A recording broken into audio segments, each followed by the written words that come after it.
안녕하세요.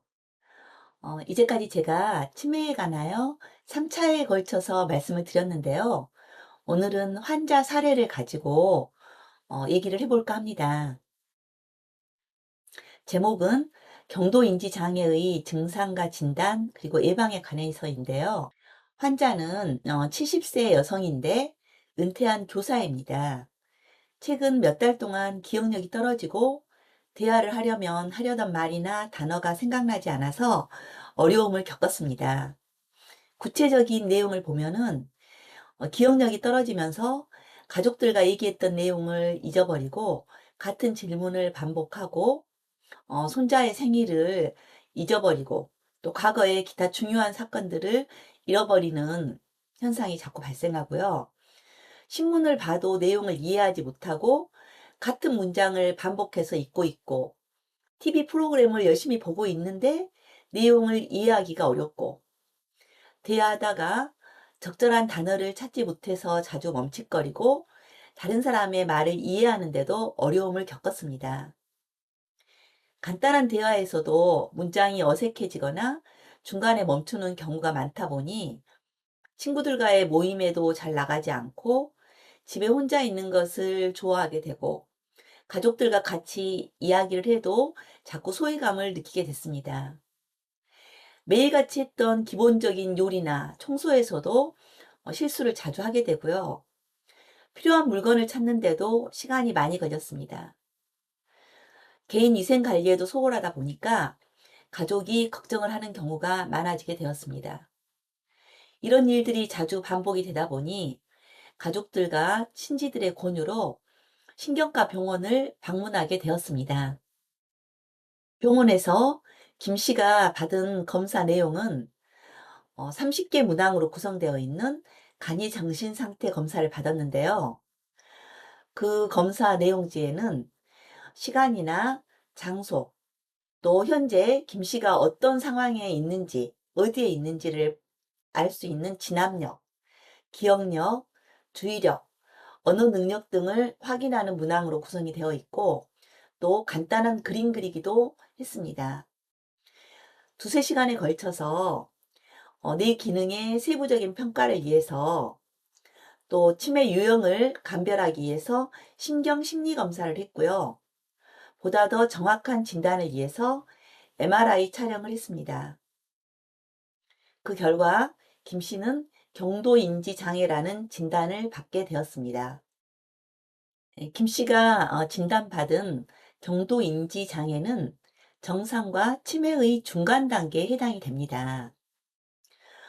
먼저 인지기능이란 용어가 굉장히 많이 사용이 되는데요. 인지기능이란 우리 뇌가 하는 기능을 통틀어서 그냥 인지기능이라고 표현할 수 있는데요. 지식과 정보를 받아들여서 저장하고 활용하고 행동이나 생각을 하는 과정을 말하는데요. 우리가 책을 본다던가 영화를 본다던가 TV를 본다던가 또 누군가를 만나서 이야기를 한다든가 이러한 모든 과정을 거쳐서 어떤 정보 또 지식을 어, 받아들이게 되죠.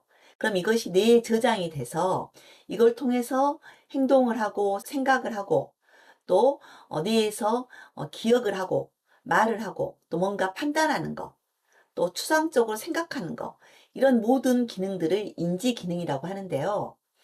경도 인지 장애는 이러한 인지 기능이 약간 떨어졌다라고 생각하면 될 것 같습니다. 그래서 기억력의 저하나 또는 시 공간 능력, 몇 시인지, 지금이 언제인지, 여기가 어디인지 이런 능력이 떨어져서 자주 다니던 곳의 길을 잃어버리기도 하고 또 언어의 이해력이나 표현력 등이 떨어지면서 말하기도 어렵고 다른 사람의 말을 이해하기도 어려운 거죠. 시간과 장소를 헷갈리기도 하고요.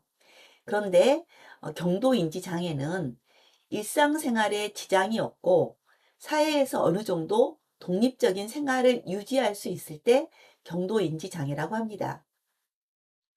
심각하지 않은 상태라는 거죠. 그러니까 어찌 보면 분명히 문제가 있는데 일상생활도 어느 정도 하고 있고 독립적인 생활도 하니까 그냥 사람들이 놓치기가 쉽습니다. 그래서 경도인지 장애가 일상생활을 할 수 있다라는 그런 좋은 점도 있지만 조기에 발견을 해서 조기 치료할 수 있는 그 시간을 놓쳐버린다는 그런 문제점이 있게 됩니다. 경도인지 장애의 경우는 가장 큰 문제가 시간이 경과하면 알츠하이머로 발전할 가능성이 굉장히 크다는 겁니다.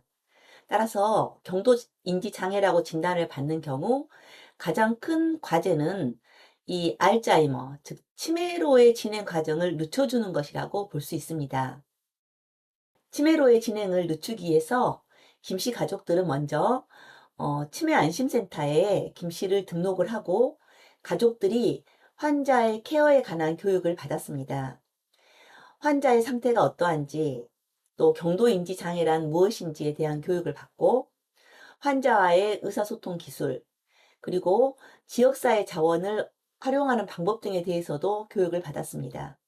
또 환자가 혼자 보낼 수 있는 시간이 많아질수록 치매로의 진행이 많아지기 때문에 혼자 보낼 수 있는 시간을 최소화하기 위해서 가족들이 순번을 정해서 김씨와 같이 시간을 보낼 수 있도록 하였고, 치매 안심센터나 보건소에서 운영하는 인지강화교실에 등록을 해서 여러 가지 프로그램을 들었습니다. 예를 들어서 그림 그리기나 또 정리 수납을 하는 거, 원예 프로그램 등의 교육을 받았습니다. 집에서도 인지 활동을 활발히 하게 할 수 있도록 매일 신문 읽도록 하는 거, 또 책을 읽도록 하고 가족들과 카드 게임이나 퍼즐 맞추기 등의 게임을 하는 식으로 인지 자극 활동을 위해서 노력을 했고요. 규칙적인 운동을 하고 또 충분한 수면을 취할 수 있도록 가능하면 낮잠 시간을 줄였습니다. 치매 진행 여부를 확인하기 위해서 주기적으로 인지기능 검사를 시행을 했습니다. 현재 김 씨는 이러한 가족들 덕분에 경도인지 장애라고 진단을 받은 지 2년 정도 지났는데요. 2년 전과 별 다른 차이 없이 어, 사회생활이나 또 일상생활을 잘 수행하고 있습니다. 마지막으로 경도인지 장애의 예후를 살펴보면은요. 이 통계적 수치상 인지장애 환자의 약 80%가 6년 안에 치매로 진행이 되는 걸 볼 수 있습니다. 그래서 이 인지장애를 조기 발견해서 적절한 인지훈련과 생활 습관을 개선하면서 증상의 진행을 늦출 수 있기 때문에 가족과 또 지역사회가 노력해서 이런 치매로의 진행을 늦춰주는 것이 가장 큰 치료 목표라고 할 수 있습니다. 오늘은 여기까지 경도인지 장애의 그 증상과 또 치매로의 예방에 대해서 알아보았습니다. 감사합니다.